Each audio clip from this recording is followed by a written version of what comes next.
Hola, soy Eddie Mojica. Vamos a compartir algunos conceptos sobre la educación.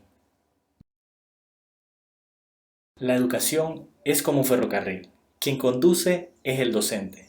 Los estudiantes viajan como pasajeros. Los rieles son el Ministerio de Educación y las calzadas que soportan el tren a su paso representan cada uno de los funcionarios y los docentes al servicio de la sociedad. Vamos a organizar algunos conceptos que de seguro son fundamentales para modelar los elementos mínimos requeridos en el proceso de enseñanza-aprendizaje. Esto aplica tanto para los centros educativos, las universidades o cualquier entidad que se dedique a la transferencia de conocimiento. ¿Y qué es la educación? Es el conjunto de conocimientos que ayudan al individuo en el desarrollo y mejora de sus facultades intelectuales, morales y físicas. Esta puede realizarse de dos maneras. Presencial, que está organizada en jornadas de tiempo y localizadas en un espacio físico, que todos conocemos como centros educativos. Y a distancia, que se caracteriza por la flexibilidad de tiempo y espacio. En la educación intervienen dos actores. Primero, el que aprende, y este lo realiza a través del aprendizaje, que no es más que la acción de instruirse y el tiempo que demora dicha acción en el individuo. Quien instruye, a través de la enseñanza, que es la capacidad de un profesional de poder comunicar y transmitir los conocimientos especiales o generales de un tema. Para transmitir el conocimiento se requieren de recursos. A esto se le conocen como recursos didácticos, que son el conjunto de elementos que proveen información o soporte a un tema específico. Entre ellos podemos mencionar los dispositivos tecnológicos, los recursos de información, artículos auxiliares, las herramientas, los insumos, los instrumentos, equipamiento e inclusive el aula de clase, que son espacios físicos adecuados para la construcción de conocimiento. Finalmente, esos conocimientos deben ser demostrados por el alumno a través del rendimiento académico, que es el resultado de la enseñanza dada y lo aprendido. No perdamos de vista estos principios. La educación puede ser presencial o a distancia. El aprendizaje es quien aprende. La enseñanza es quien instruye. Los recursos didácticos son el apoyo temático. El rendimiento del estudiante es el resultado del aprendido por la enseñanza dada. Al conjunto de estas acciones se le conoce como proceso de enseñanza-aprendizaje. Ahora la pregunta es, ¿cuál es la diferencia del proceso de enseñanza-aprendizaje presencial versus a distancia? Ninguna, porque el proceso es el mismo, enseñanza-aprendizaje. Lo que ha cambiado es el canal de comunicación. De hecho, la educación inició en 1840 por correspondencia. Digamos que desde siempre hemos utilizado el canal físico a través de las aulas de clase, pero también existen el canal auditivo, el canal visual y las diferentes variantes de los canales electrónicos. En la educación tradicional se contemplan muchos elementos, pero como ustedes saben, no alcanzan o se carecen de ellos. De seguro en la educación a distancia ocurrirá lo mismo.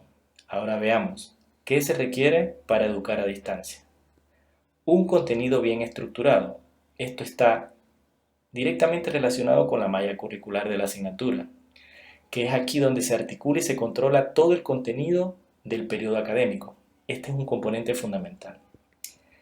Un canal de comunicación efectivo está directamente relacionado con el contenido. Si es información, una carta será suficiente. Si es una destreza física, un medio visible funcionará. Los recursos didácticos, equipamiento, materiales, herramientas, insumos, instrumentos y recursos de información auxiliares para el desarrollo del tema.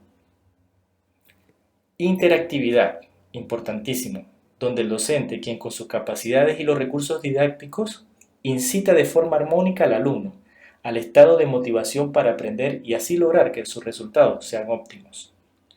Las condiciones, tanto el docente como el alumno, se les va a exigir un alto grado de disciplina, autocontrol y perseverancia, que no todos tenemos. Además deben contar con el canal de comunicación que sea especificado para el tema. Finalmente podemos decir que en la educación a distancia no pueden faltar quien enseña, el docente, quien aprende, el estudiante, los recursos didácticos que deben estar enfocados específicamente al contenido dado y el seguimiento al rendimiento del estudiante. Hemos escuchado mucho sobre clase virtual, aula virtual y hasta campus virtual. Pero veamos qué es virtual. Es todo lo que sea una imitación de una situación parecida a lo real y se da de forma remota, generalmente a través de los medios electrónicos. Veamos un ejemplo. Una reunión virtual o videollamada como conocemos, digamos que es un ejemplo claro de una situación parecido a lo real. Veamos este ejemplo en concreto. ¿Pudiéramos decir que es educación virtual? No, los estudiantes se encuentran localizados físicamente en un aula de clase. El docente presenta un tema o un contenido de forma virtual a través de algunos elementos electrónicos. En fin, lo que buscamos con esto es identificar qué es lo que estamos haciendo virtual y qué es lo que no estamos haciendo virtual para educar a distancia. Y peor aún, cuando hablamos de campo virtual, donde debería haber todo lo que existe en un campo físico. Ahora bien, en la educación a distancia debemos elegir el canal de comunicación más efectivo según el tema a tratar. Las cartas, por ejemplo, o documentación aún son funcionales. Si utilizamos la radio, solo nos escuchan sin tener capacidad para poder interactuar o vernos. Si usamos la televisión, nos ven y nos escuchan, pero seguimos sin capacidad para interactuar. Y los medios electrónicos son los que nos proveen de mayor soporte de acceso a la información. Ahora veamos qué se requiere para educar a distancia modalidad virtual. Bien, en primer lugar se requieren plataformas electrónicas que permitan gestionar eficientemente el contenido académico, la información contenida en la malla curricular. Una plataforma que permita darle seguimiento a las actividades académicas, las tareas, los proyectos, los quizzes e inclusive los exámenes. Y una plataforma electrónica para darle seguimiento al rendimiento del estudiante. De esas conocemos algunas. Debemos elegir el canal de comunicación más efectivo para la actividad. En este caso, como es modalidad virtual, hemos elegido los medios o los dispositivos electrónicos. Necesitamos aplicaciones para videoconferencias o reuniones. Estas aplicaciones permitirán que el docente y el estudiante puedan interactuar. Necesitamos condiciones especiales. El docente y el estudiante deben tener acceso a Internet y a los dispositivos electrónicos requeridos. He dejado los recursos de información de último. Y la razón es la siguiente. Porque al igual que en la educación presencial, son uno de los componentes más importantes en el desarrollo del conocimiento, las habilidades y las destrezas del alumno.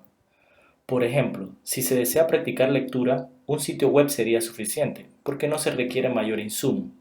Pero un laboratorio de química, ¿cómo lo haríamos? En fin, hemos visto los principios básicos de la educación, que de seguro nos darán luces de cómo hacerlo a distancia.